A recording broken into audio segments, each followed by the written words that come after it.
Amém. Senta, por favor. Dia 8 é o dia do... Dia 8 de março? Dia Internacional da Mulher, Semana Internacional da Mulher e por aí vai. Nós passamos nesses dias, no livro de Juízes, não muitas mulheres se destacando, mas quando se destaca, eu vou te contar uma história. É um negócio assim, não é? Fantástico. Vamos ver a história dessa mulher fantástica chamada Débora, no capítulo 4. E depois nós queríamos linkar essa palavra e essa história de Débora com 1 Coríntios capítulo 12 e depois com Maçom 3580, é o lugar onde você se reúne, a igreja do Senhor Jesus é em Montreal, e aí eu queria que você não procurasse na Bíblia, que não vai encontrar Maçom 3580, né? É o nosso endereço aqui. Vamos lá. Juízes capítulo 4, de 1 a 10, depois 1 Coríntios 12, de 1 a 4. Estamos prontos aí para ler o texto sagrado? Amém. Amém? Juízes 4, de 1 a 10, depois 1 Coríntios 12, de 1 a 4. Mulher curada por Deus, proclama o seu reino com a sua vida. Você pode falar isso comigo antes da gente começar? Qualquer outra coisa? Mulher curada por Deus, proclama o seu reino com a sua vida. Débora, a guerreira virtuosa. Mas eu gostaria de, antes de ler o texto ainda, lembrar que um homem curado por Deus também proclama o seu reino com a sua vida. Vamos falar, homens. Homens curados por Deus proclamam o seu reino com a sua vida. Eu falei sozinho, igual no coral, mas eu não estou no coral. Então vamos lá.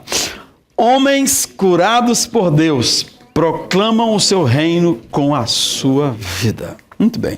Ao texto sagrado agora. Depois da morte de Eude, Juízes capítulo 4, depois da morte de Eude, mais uma vez os israelitas fizeram o que o Senhor reprova.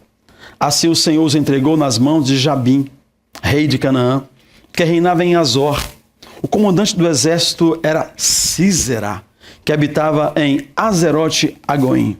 Os israelitas clamaram ao Senhor porque Jabim, que tinha 900 carros de ferro, os havia oprimido cruelmente durante 20 anos. Débora, uma profetisa, mulher de Lapidote, liderava Israel naquela época. Ela se sentava debaixo da tamareira de Débora, entre Ramá e Betel, nos montes de Efraim, e os israelitas a procuravam para que ela decidisse as suas questões. Débora mandou chamar Baraque, filho de Abinoão, de Quedes, em Naftali, e lhe disse: o Senhor, o Deus de Israel, lhe ordena que reúna 10.000 homens de Naftali e Zebulon e vá ao monte Tabor. Ele fará que Sísera, o comandante do exército de Jabim, vá atacá-lo com seus carros de guerra e tropas junto ao rio Quizon e os entregará em suas mãos. Baraque disse a ela: se você for comigo, eu irei, mas se não for, eu não irei. Respondeu Débora: está bem, irei com você, mas saiba que por causa do seu modo de agir, a honra não será sua, porque o Senhor entregará Sísera nas mãos de uma mulher. Então Débora foi a Quedes com Baraque, onde ele convocou Zebulon e Naftali. 10.000 homens o seguiram, e Débora também foi com eles. Ainda o 12. Ora, 11. Ora, o queneu Éber se havia separado dos outros queneus, descendentes de Obabe, sogro de Moisés, e tinha armado sua tenda junto ao carvalho de Nazaanim, perto de Quedes. 1 Coríntios capítulo 12. Vai comigo lá, no Novo Testamento, 1 Coríntios capítulo 12, para entendermos uma coisa muito especial nessa noite.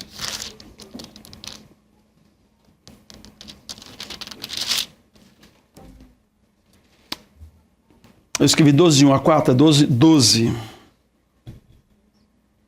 Uhum.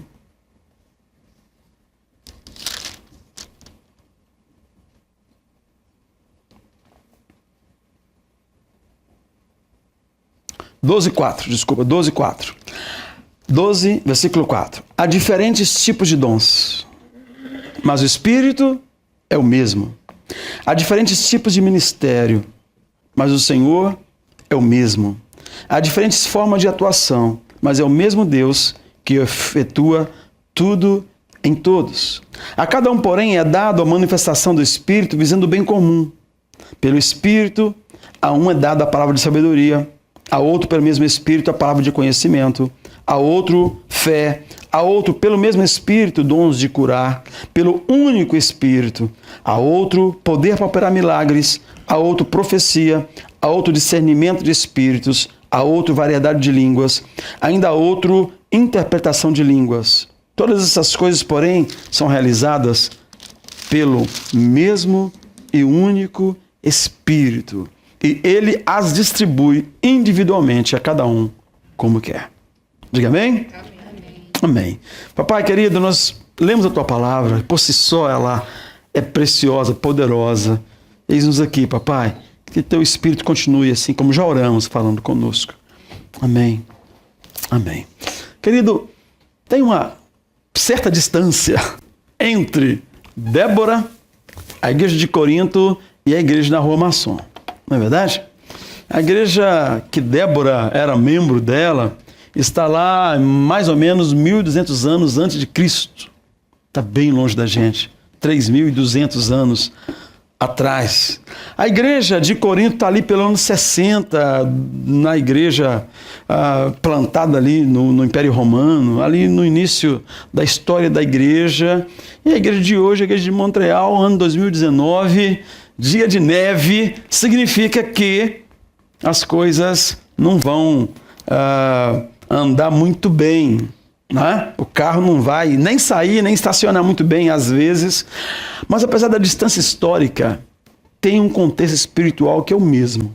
Lá no livro de Juízes, lá na igreja em Corinto, na igreja aqui na Rua Maçom, em Montreal, ou no Império Romano, ou lá na Transjordânia, não faz nenhuma diferença o tempo, porque Deus não está limitado ao tempo. Quem dirige a igreja é o Espírito Santo, e o Espírito Santo que fala a Paulo, através de Paulo, a igreja aos Coríntios, não é? Falando de como que o Espírito distribui dons. Domingo passado nós ouvimos o irmão nos testemunhando aqui como que sem o poder do Espírito a igreja não vai fazer o que ela tem que fazer. A igreja precisa proclamar Jesus. Uma igreja que amadurece, que cresce, ela vai proclamar Jesus.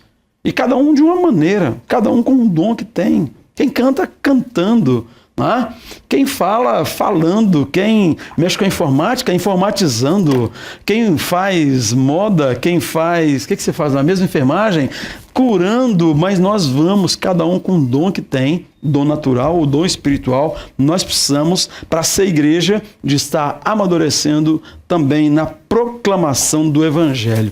Então eu queria que você imaginasse isso, lembrasse, né? Quem está lendo a Bíblia até hoje, leu o Pentateuco, os primeiros cinco livros da Bíblia Sagrada, trouxemos o povo de Israel até na Transjordânia, Josué atravessou com eles, nós vimos a conquista de Israel, e aí morre Josué, morreram os primeiros líderes, e agora, aquela igreja dos juízes, o livro mais esquisito do mundo, deveria ser a época em que mais se parecesse com a igreja que nós temos que ser hoje.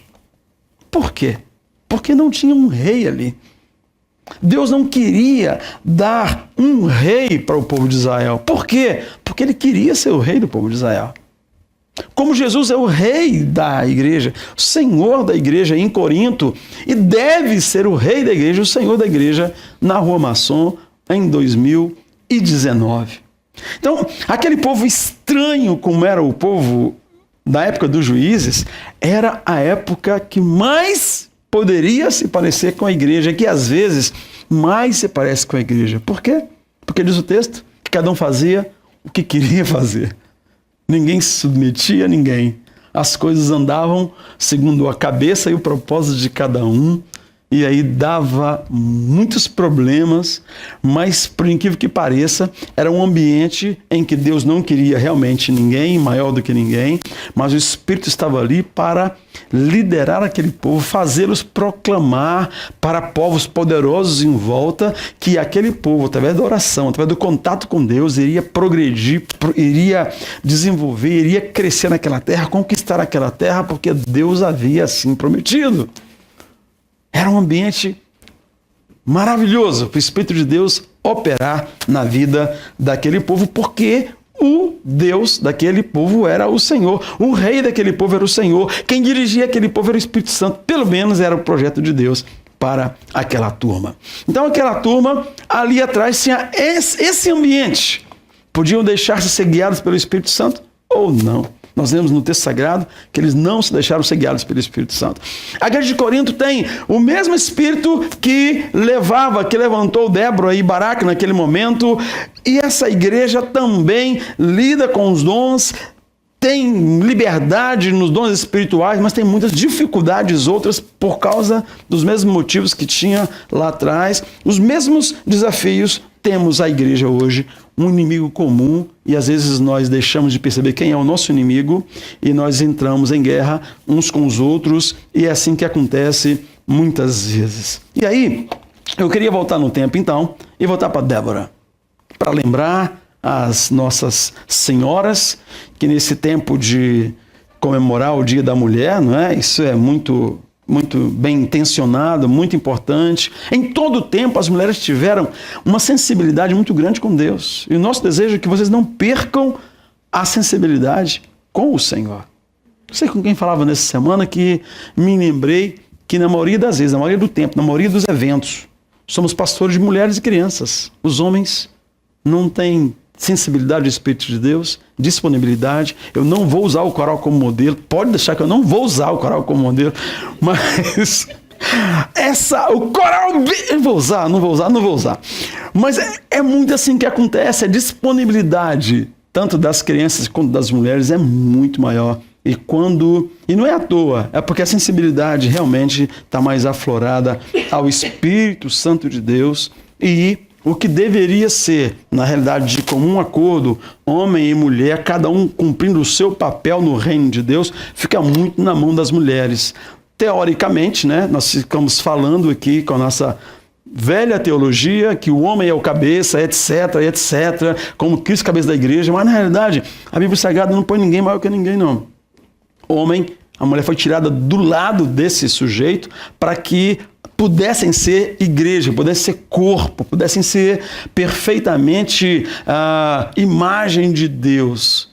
Mas a nossa teologia é furada na prática, porque nós somos pastores, na maioria das vezes, de mulheres e crianças. Oremos por isso, oremos homens uns pelos outros por causa disso, em nome de Jesus. Mas eu volto os olhos para o livro de Débora, no capítulo 4 de Juízes, e eu encontro essa mulher que é esse modelo fantástico de que, em qualquer ocasião, quando alguém se disponibiliza ao Espírito de Deus, alguma coisa vai acontecer. Naquela época, se hoje as mulheres podem fazer, né, o que fazem, têm direito de rasgar sutiã, ser presidente de países, etc., naquela época não era assim, não funcionava assim.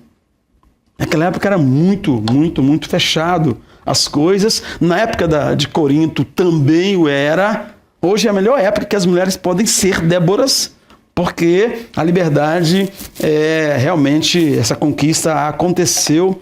Mas quando olha para o livro de Juízes, entre todos os juízes que tiveram ali, eu encontro Débora como o período melhor. Aquela mulher, fora de época, o melhor período dos juízes foi de uma mulher. Não teve efeito colateral. O que é efeito colateral? Deixa eu dar um exemplo. Sansão. O sujeito tinha poder de Deus, força de Deus, dom espiritual. Ele tinha jeito para coisa, ele tinha um chamado para coisa, ele tinha aparência, mas nunca teve tanto efeito colateral como onde Sansão passava. né? Sansão tinha alguns problemas pessoais. Sansão tinha uma tendência à prostituição. Sansão era terrível para escolher companhia. Sansão era um sujeito que, apesar de todos os dons que o Espírito dele disponibilizou para ele, ele não tinha consciência do que foi chamado. Ele não tinha postura de juiz. Ele não tinha atitude de um homem separado desde a infância. E onde ele passava, meu amigo, a coisa era muito complicada. Até chegar, vocês conhecem a história, o dia que vazaram os olhos dele, e ele ficou alguns meses ali rodando moinho, sem força nenhuma, até que um dia ele foi parar no templo do rei, do deus Dagon, e tinha ali 3.000 pessoas para celebrar alguma coisa lá do deus Dagon, e precisava de um palhaço, e trouxeram Sansão, e apoiaram Sansão entre as colunas do templo.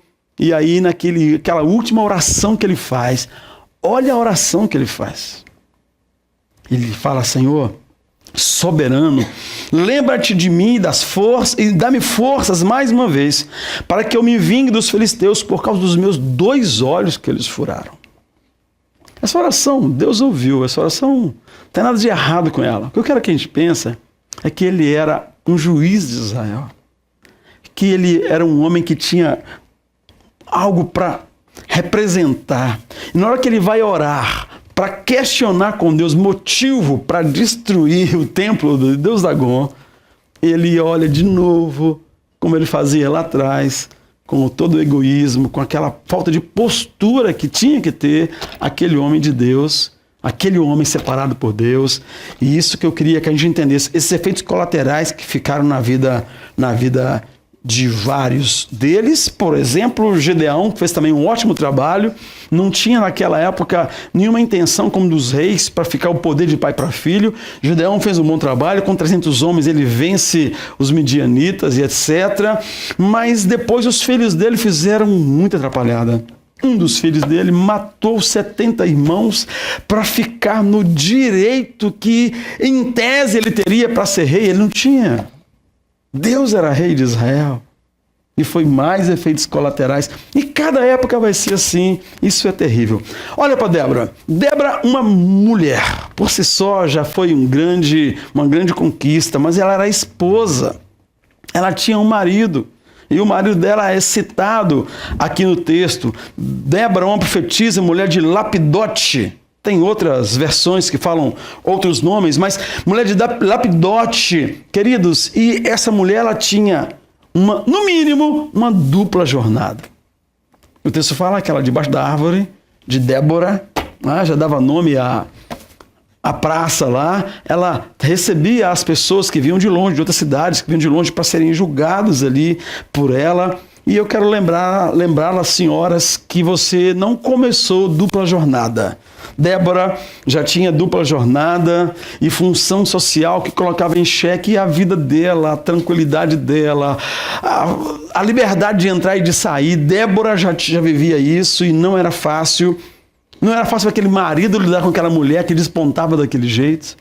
Não era brincadeira para aquele marido, que nós sabemos o nome dele e confundimos o nome dele com o nome da cidade onde ele era, e ninguém sabe nada dele, se ele era guerreiro, se não era guerreiro, se tinha uma fazenda, se não tinha fazenda. Certo é que ela era mulher, esposa desse moço chamado Lapidote, e essa mulher então vivia dupla, tripla jornada, e eles conseguiam viver em harmonia, porque se esse problema na vida deles, a Bíblia não esconderia. A Bíblia não esconde os nossos problemas. Nem o de Débora, nem o de Davi, você sabe, nem os problemas da igreja de Corinto, nem os problemas da igreja na Roma Maçom. Deus expõe para quê? Para tratar, para nos curar, para nos libertar. Então, mulheres, Débora, essa mulher que também era esposa, Débora era uma mulher que sabia do seu chamado. Uma mulher chamada por Deus, como todos nós somos chamados por Deus. Ah, não! É porque ela tinha um chamado especial. Não tinha. Débora não era de uma linhagem especial, de levitas, por exemplo. Quero lembrar isso lá na frente. Mas era uma mulher sensível ao Espírito Santo. E porque era sensível ao Espírito Santo, aquela mulher foi chamada de profetisa. Débora, a profetisa. As pessoas vinham até ela, e porque ela era sensível ao Espírito Santo, e o Espírito Santo colocava palavras na sua boca e fazia cumprir aquilo que ele falava através dela.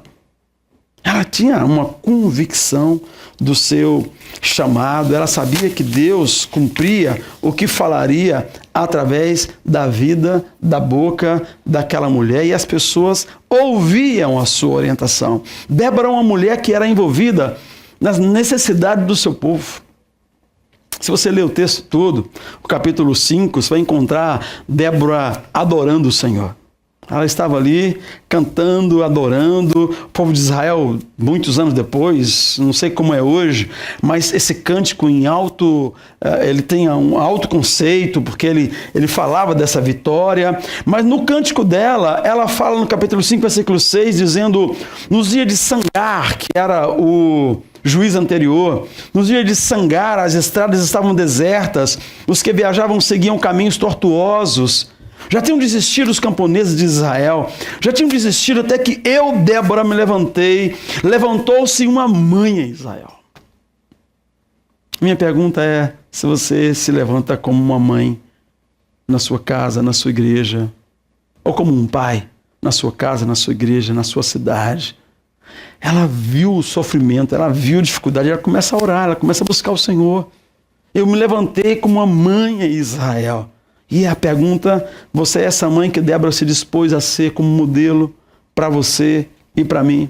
Débora era literalmente, queridos, uma mulher fora da caixa, expressão muito comum, porque ela não fazia parte do sistema familiar, da família sacerdotal. Ela não vinha, mas ela era uma levita, e aí Deus aproveitou aquilo ali e colocou-a como juíza. Na época dos juízes, era como na época da igreja, não existe esse privilégio de uns e de outros.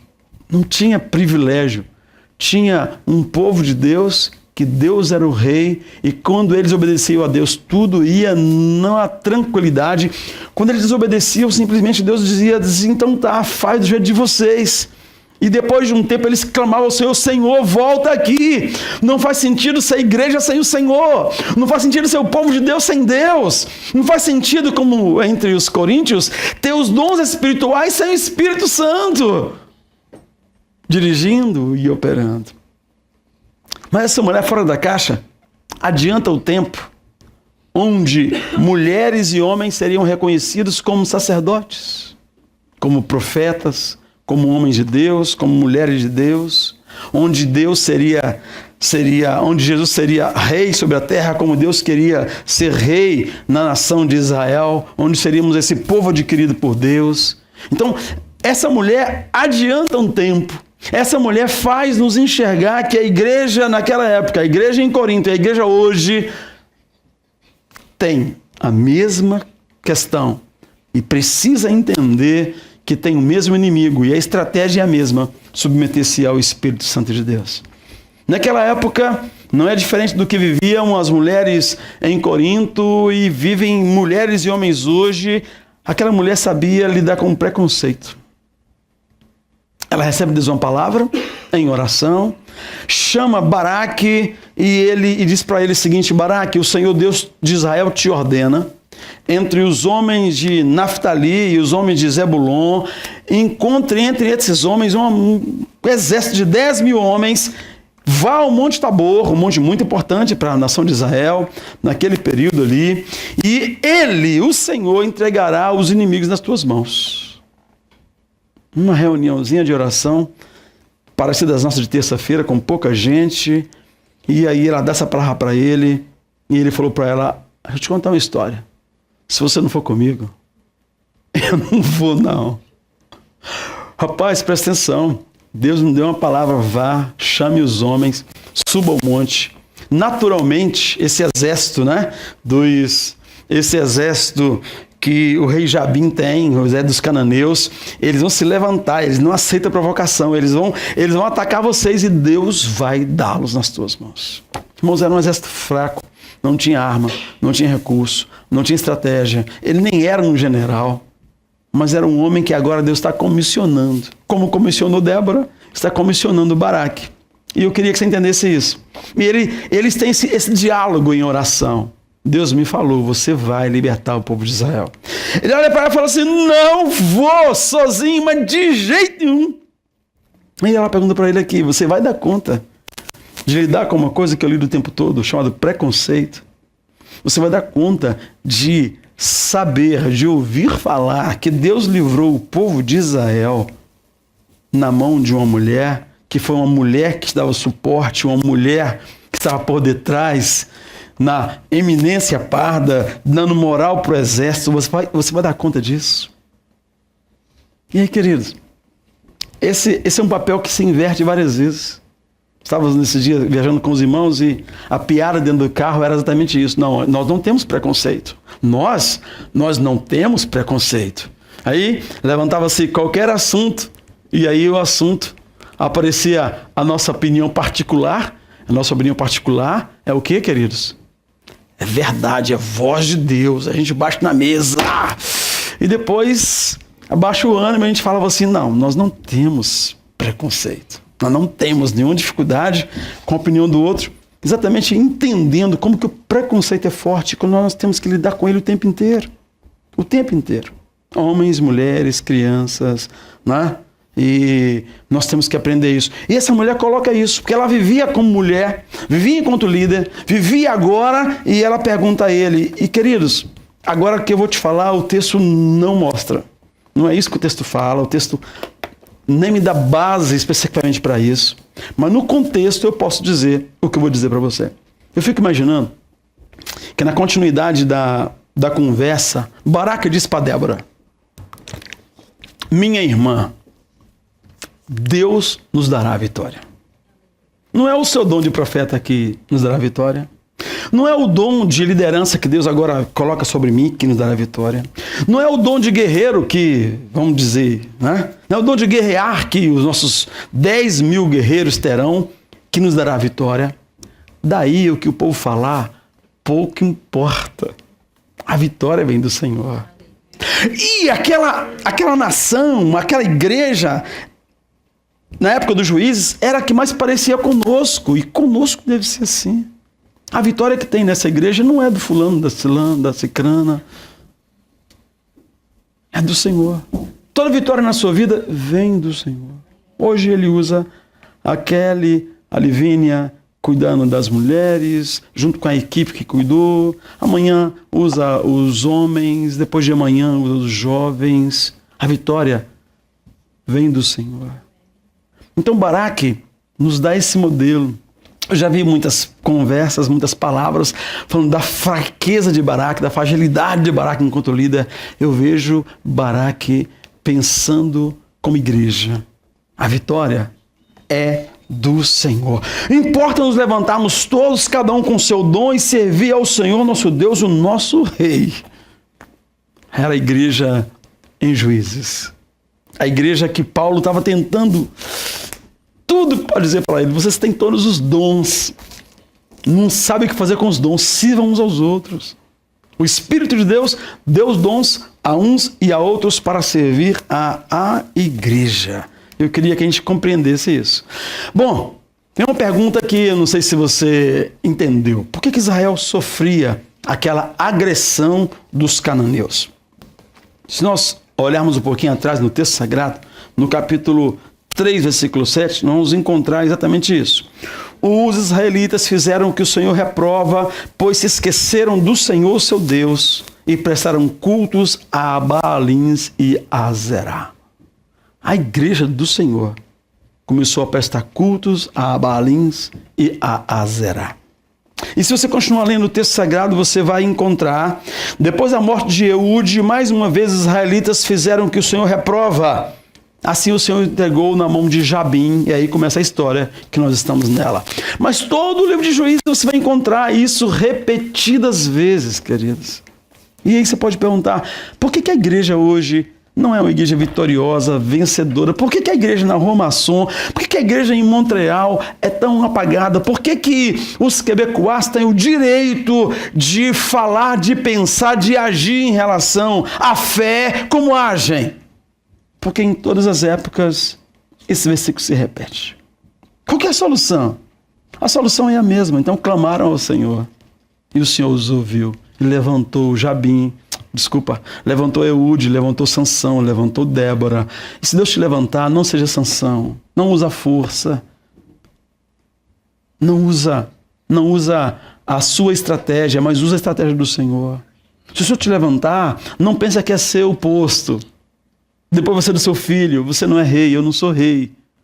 Nós somos servos do Senhor, membros do corpo de Cristo. Assim como Paulo ensina no capítulo 12 de Coríntios, assim como essa reunião aqui de Débora e Baraque nos falam, e termina em louvor e adoração de maneira tão especial aqui. Por que Israel sofria? Porque eles se desviaram do Senhor, seu Deus. A igreja não tem força sem Deus. O povo de Israel não tinha força sem Deus. A igreja neotestamentária, a igreja que você vê aqui, João escrevendo a elas, o Espírito escrevendo a elas, Jesus escrevendo a elas também decidiram viver sem Deus. Então a igreja, você e eu, não podemos viver sem Deus. E por último, querido, Débora era uma mulher que fazia o que Jesus mandou a igreja fazer. É por isso que eu estou linkando aqui as 3 etapas da igreja. 3.200 anos atrás, 2.000 anos atrás, e a igreja hoje. Débora fez o que ela nunca tinha ouvido falar. Jesus Cristo, quando ele foi assunto aos céus, antes de ser assunto aos céus, ele deu essa ordem: ide fazer discípulos de todas as nações, batizando-os em nome do Pai, do Filho e do Espírito Santo, ensinando-os a guardar todas as coisas que eu vos tenho ordenado, e eu estarei convosco todos os dias até a consumação dos séculos. Ontem estávamos eu e os irmãos, num encontro de crescimento de igreja. E 2 frases me chamaram a atenção de tudo que ouvimos lá, até porque era em inglês, né? E aí você imagina que nem tudo eu captei exatamente. Mas 2 frases importantes. Se você construir uma igreja, talvez você tenha discípulos. Mas se você fizer discípulos, com certeza você terá uma igreja. E a outra frase é que ovelha não precisa de poço, não de cerca. Enquanto igreja, o que temos que fazer uns para os outros é poço. E às vezes nós fazemos cerca. Não pode aqui, não pode aqui, não passa daqui, não passa dali. Mas se você abrir um poço ao lado de uma grama verde, a ovelha não se afastará daquele lugar. Não é a cerca que mantém a ovelha guardada, porque a ovelha pula, a ovelha se dobra, se arrasta. A ovelha, querido, pessoas, poço, água boa e pasto verdejante, como lemos no Salmo 23, no início desse culto. Então, voltando para Débora, se você olhar de novo no capítulo 4, o texto que nós lemos, o último versículo, o povo de Israel estava ali, chegando na terra, conquistando a terra. E sabe aquele parente da sua tia que ia na casa da sua avó nos domingos e você chamava de primo? Então, os queneus eram mais ou menos assim. Os queneus eram parentes do sogro de Moisés, não tinha nada a ver com o povo de Israel, mas eles estavam sendo atraídos por essa igreja que era o povo de Israel na época dos juízes. Então eles saíram, essa família saiu do meio do seu povo, dos quenitas, e vieram se acampar ali, bem pertinho, para aprender. Ele tinha uma mulher que era discípula de Débora, Jael. E essa mulher, não foi à toa que ela trouxe, que ela conduziu a fazenda, o marido, para ficar ali pertinho. Mas estava bem entre os cananitas, entre o rei Jabim, entre Cícera e aqui a tribo onde Débora cuidava, onde Débora trabalhava, onde ela ensinava. E aquela mulher, uma discípula. E aquela mulher, queridos, vai nos ensinar uma coisa que você precisa aprender, eu preciso aprender: o curso do discipulado. Se ela era discípula de Débora, se ela estava aprendendo com o povo de Israel, chegaria uma hora que ela teria que tomar algumas decisões na vida dela. Quem é o meu inimigo?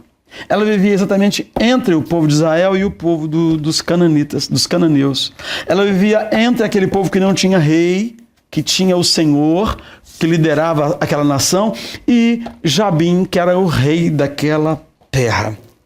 E você mais dia menos dia, precisa definir seu inimigo. Sabe por quê? Porque Sísera aconteceu como Débora falou. O povo, Baraque atraiu consigo 10.000 homens, subiu o monte Tabor.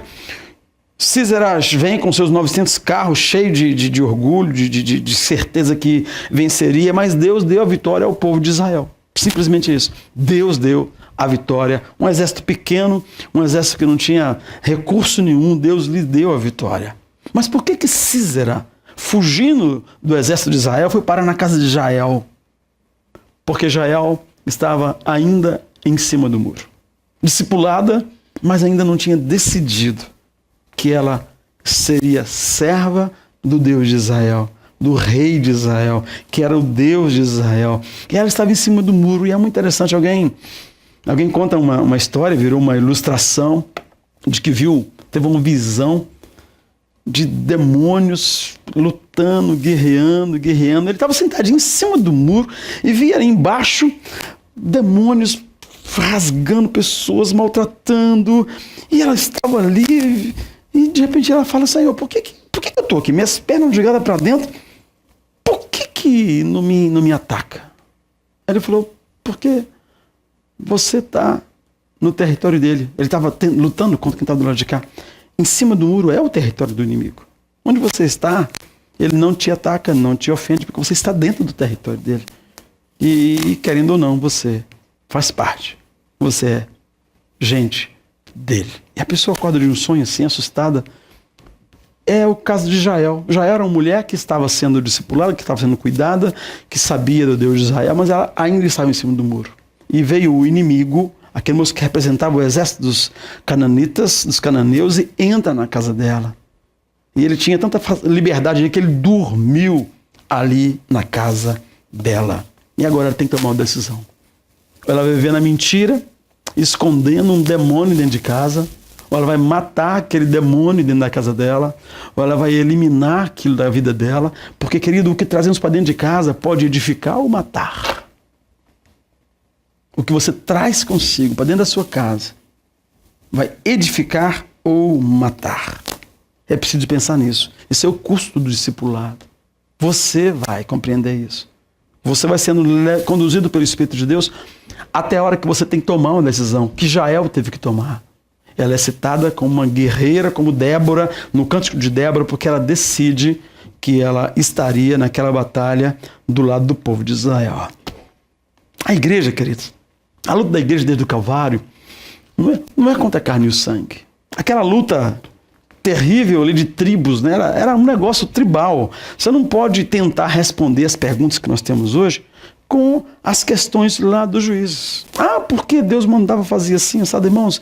Eram tribos sobrevivendo. Era assim que era todo lugar tribal. Não mistura as coisas. Traz para hoje. A igreja, depois do Senhor Jesus, não luta contra a carne e o sangue.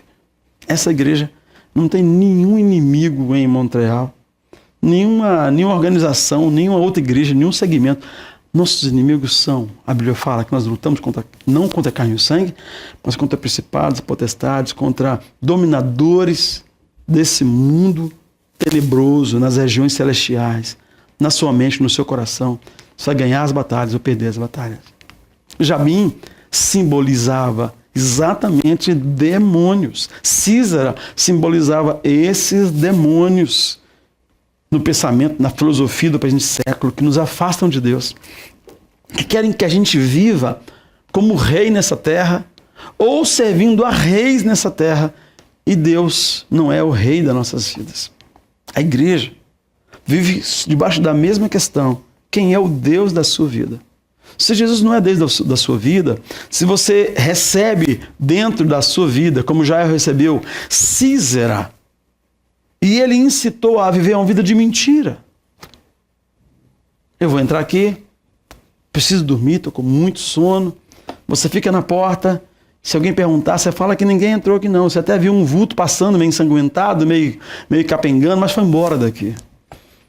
Isso foi combinado com ela, mas ela tinha que escolher quem era o Deus da vida dela. Isso fez toda a diferença para ela. Porque, na realidade, em todas as épocas, ser judeu, não ser judeu, ter vindo de um berço evangélico ou não, não é isso a questão. A questão é o que você faz hoje com a confrontação que o Espírito traz para você.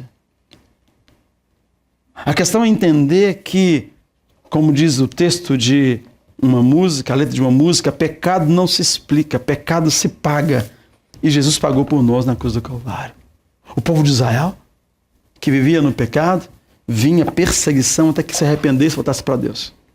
Eu e você temos o privilégio de reconhecer nossos pecados, confessá-los ao Senhor e começar de novo. Chama arrependimento. Chama novo nascimento. Que precisa se renovar sempre, sempre, sempre que o pecado aparece. Que você descobre Císera dormindo no meio da sua sala, dentro do seu quarto. Você tem que resolver o que você vai fazer. Quem é o seu inimigo? Contra quem você está lutando? De que lado você está? E se você tomar essas decisões, Deus vai estar guiando você. E você vai estar sendo uma igreja que amadurece também em proclamação. Porque é assim que nós vamos proclamar o Evangelho do Senhor, para a glória do Senhor. Fique de pé comigo, por favor, queridos. Nós vamos orar.